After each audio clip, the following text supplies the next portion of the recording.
বাংলাদেশের পরিস্থিতি দিনের পর দিন খারাপের চেয়েও অতি খারাপের দিকে এগোচ্ছে। বিশেষ করে সেখানে সংখ্যালঘু হিন্দুরা রোজ হামলার মুখে পড়ছেন। ভেঙে দেওয়া হচ্ছে তাদের বাড়িঘর, মন্দির। আর সেখান থেকে বাঁচতে তারা সীমান্তের কাঁটা তার পেরিয়ে ভারতে চলে আসছে। তারা হয়তো ভুলতে বসেছে ৭১-এর মুক্তিযুদ্ধে ভারতের জন্যেই আজ তারা স্বাধীন দেশে বসবাস করছে। ভারতের জন্য আজ তাদের এত হম্বিতম্বি। ভারতের জন্য দুমুঠো খেয়ে বেঁচে আছে বাংলাদেশের মানুষ। আর সেদেশের মূর্খ ইউনূস সরকার এবং বেশ কিছু জামাত নেতারা আবার ভারতকেই চোখ রাঙানি দিচ্ছে। কি মূর্খ হলে এই ধরনের আচরণ করা যায় একবার ভাবুন তো। আর বাংলাদেশের এই রকম ভয়াবহ পরিস্থিতির মধ্যে ভিসা নিয়ে ভারতে মাধ্যমিক পরীক্ষা দিল বাংলাদেশি ছাত্ররা। তারা এদেশ থেকে পড়াশোনা করছে।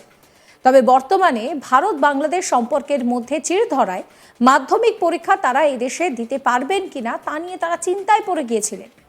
তবে শেষমেশ ভারত সরকার তাদের ক্যারিয়ারের কথা ভেবে তাদের ভিসার মেয়াদ বাড়িয়ে তাদের পরীক্ষা দিতে দেওয়ার ক্ষেত্রে সুযোগ করে দেয়। নিশ্চিন্তে পরীক্ষা দিতে পেরে চোখে মুখে স্বস্তির হাসি রয়েছে তাদের। ভারত বাংলাদেশের সীমান্ত নিয়ে শুরু হয়ে গিয়েছে ঝামেলা। তাতে করে দুদেশের মধ্যে বৈঠক হয়েছে, কিন্তু আখেরে লাভ কিছু হয়নি। আর সেই আজ বাংলায় এসে পড়েছে। বাংলাদেশ থেকে ভিসা নিয়ে পড়তে আসা বাংলাদেশি ছাত্ররা ঘোর চিন্তার মধ্যে ছিল, কারণ তাদের মধ্যে অনেকেরই এবার মাধ্যমিক পরীক্ষা ছিল। পাহাড়ের সরকারি বা বেসরকারি স্কুল মিলিয়ে এই বছর ৫০ জনেরও বেশি বাংলাদেশি পড়ুয়া তারা পরীক্ষা দিয়েছে। যেহেতু পরীক্ষা, তাই ভিসার মেয়াদ বাড়িয়েছে ভারত সরকার। আর ভিসা এক্সটেনশন হওয়ায় তারা সুষ্ঠুভাবেই পরীক্ষা দিতে পারছে। নির্দ্বিধায় টেনশন মুক্তভাবে তারা কিন্তু পরীক্ষা দিতে পারায় খুশি তারা সকলেই। বাংলাদেশি ছাত্র অরিত্রদের কথা শোনাবো আপনাদের।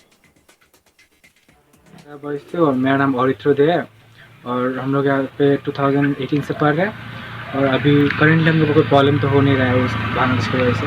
हम लोग का वीसा भी एक्सटेंड हो चुका है। मतलब आप बीच में घर गए थे विंटर वेकेशन इसमें तो हम लोग नहीं गए थे दुर्गा पूजा के बाद, हम लोग को विंटर कोचिंग था।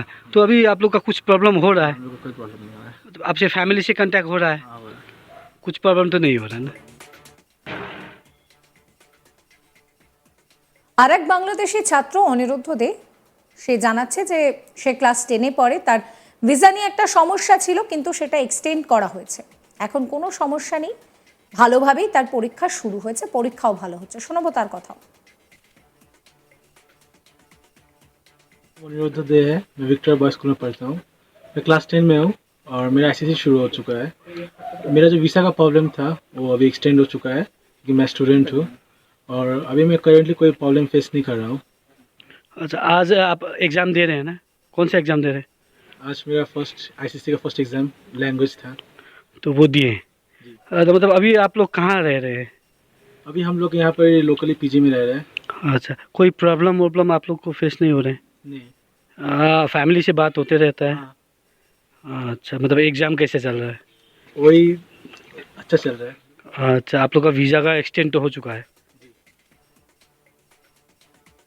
এদেশের পড়ুয়ারা বলছে যে তারা যে বাংলাদেশি, আমাদের কখনো আলাদাভাবে সেটা মনে হয়নি। ভারতীয় পড়ুয়া সে জানাচ্ছে যে আমার সঙ্গে 10 বছর রয়েছে, ওরা খুব ভালো বন্ধু, কখনো মনে হয়নি যে ওরা বাংলাদেশি বা এরকম কিছু। শোনাবো ভারতীয় পড়ুয়ার কথা।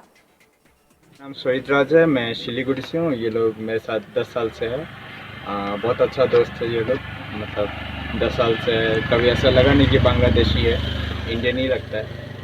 और वही अब तो आईसीएसई के बाद ये लोग चला जाएगा तो इधर उधर हो जाएगा, बुरा लगता है लेकिन पार्ट ऑफ लाइफ है। আর এক ভারতীয় পড়ুয়া সে বলছে যে এদের সঙ্গে আমাদের অনেক দিনের বন্ধুত্ব, সেই রকম কখনো কোনো চিন্তা হয়নি। শোনাবো তার কথা। और मैं विक्टोरिया बॉयज स्कूल में पढ़ता हूँ। सो इन लोग के साथ मेरा दोस्ती 10 साल से है और इसे आज हम लोग का फर्स्ट पेपर था आईसीएसई का और इसके बाद ये लोग जा रहे हैं। सो थोड़ा सा मोमेंट्स है। এ বিষয়ে স্কুল কর্তৃপক্ষ বলছে যে তাদের স্কুলে 2 জন বাংলাদেশি পড়ুয়া রয়েছে, তাদের ভিসা এক্সটেনশন রয়েছে, তাই তারা পরীক্ষা দিতে পারবে। স্কুল কর্তৃপক্ষের তরফে কি জানানো হচ্ছে শোনাবো। विक्टोरिया बॉयज स्कूल करशम এখানে আমাদের এবছর আইসিএসসি 2025-এ অলটুগেদার 28 জন ছেলে 28 বয়েজ এরা অ্যাপিয়ার করেছে এক্সামে এবং ভালোভাবে এক্সামিনেশন দিয়েছে। তো বিভিন্ন স্টেটের আছে, বিহারের আছে, বাংলাদেশের তো আমি বললামই 2 জন আছে, এবং এছাড়াও বিভিন্ন আশপাশের বিভিন্ন ছেলেপুলে আছে, ওয়েস্ট বেঙ্গলের অনেক ছেলেপুলে আছে। তাদের সঙ্গে 2 জন বাংলাদেশের ছেলেও আছে। তো এই 2 জন বাংলাদেশ এদের ভিসা এক্সটেনশন হয়ে, যেহেতু এক্সামিনেশন ছিল আইসিএসসি এক্সামিনেশন, তো এই জন্য এরা ভিসা এক্সটেনশন আরামসে হয়েছে এবং ওরা ভালোভাবে এক্সামিনেশন দিচ্ছে, যাতে করে কোনো সমস্যা নেই। আচ্ছা, কিছু প্রবলেম হচ্ছে না স্যার? না, কোনো সমস্যা নেই, ভালোভাবেই প্রথম এক্সাম তো সুন্দরভাবে হয়ে গেল এবং ওরাও পিসফুলি খুব ভালো এক্সাম দিয়েছে, কোনো অসুবিধা নেই। 9 অবধি আছে না, আমাদের এখন এই মুহূর্তে কোনো বাংলাদেশি অ্যাডমিশন এবার হয়নি। এবার হয় না স্যার? এভরি ইয়ার আপনাদের আসে স্যার বাংলাদেশি? 1-2 করে তো আসে, এখনো ওরা এবছর কোনো অ্যাডমিশন নেয়নি। তো এবছর বেরিয়ে গেলে এখন দেখা যাক, হয়তো পরেও অ্যাডমিশন হতে পারে। আমরা মার্চে তো আমাদের স্কুল শুরু হবে, ফেব্রুয়ারি এন্ডে, তো উইদিন 1 মান্থ ওরা যদি আসে আমরা অ্যাকসেপ্ট করি, যা প্রসিডিওর আছে কমপ্লিট করে। না, এবছর এখন একজনও যোগাযোগ হয়নি। তবে এই বছর কোনো বাংলাদেশি ছাত্রদের নতুন করে ভর্তি নেওয়া হচ্ছে না, কিন্তু এই পরিস্থিতিতে দাঁড়িয়ে বাংলাদেশিরা তারা কিন্তু বিপাকে পড়ছে। শেখ হাসিনার পরবর্তী সময়ে আমরা দেখেছি বাংলাদেশের পরিস্থিতি কতটা পাল্টে গিয়েছে। সেখানে বারবার সংখ্যালঘু হিন্দুদেরকে টার্গেট করা হচ্ছে, সেখানে তাদের ঘরবাড়ি ভাঙচুর করা হচ্ছে। আর তারপর তো ভারত বিদ্বেষী একের পর এক মনোভাব তাদের সামনে আসছে। কখনো তারা বলছেন যে তারা কলকাতা দখল করে নেবেন, এই ধরনের বেশ কিছু কথা বলছেন। কিন্তু ভাবুন একবার যে কত বড় মূর্খ হলে এই ধরনের কথা তারা বলতে পারে, বা এই ধরনের চোখ রাঙানি তারা দিতে পারে, সামনে আসতে পারে। বাংলাদেশ এই ধরনের আচরণ করলেও ভারত যে এরকম নয়, সেটা ভারত বারবার প্রমাণ করেছে। আমরা দেখেছি বাজেটের সময় যেখানে আমেরিকা যে আর্থিক অনুদান সেটা বন্ধ করে দিয়েছে, ভারত কিন্তু যখন কেন্দ্রীয় সরকার বাজেট পেশ করেছে, সেন্ট্রাল বাজেট, সেখানে বাংলাদেশের বরাদ্দ কিন্তু কমানো হয়নি। অর্থাৎ ভারত এখনো বাংলাদেশের কথা ভাবছে। এই পরিস্থিতিতে দাঁড়িয়ে বাংলাদেশি পড়ুয়ারা যারা এবারে মাধ্যমিক দিচ্ছে, তাদের একটা সমস্যা তৈরি হয়ে যায়। কারণ খুব স্বাভাবিক, 2 দেশের মধ্যে একটা অশান্তি চলছে, সীমান্ত নিয়ে সমস্যা চলছে। আদৌ তারা মাধ্যমিক দিতে পারবে কিনা সেই নিয়ে তারা বেশ চিন্তায় পড়ে গিয়েছিল। তবে শেষমেশ ওই যে বললাম যে বাংলাদেশের মতো ভারতের আচরণ নয়, ভারত সরকার তাদের ক্যারিয়ারের কথা ভেবে তাদের ভিসার মেয়াদ বাড়িয়ে দিয়েছে।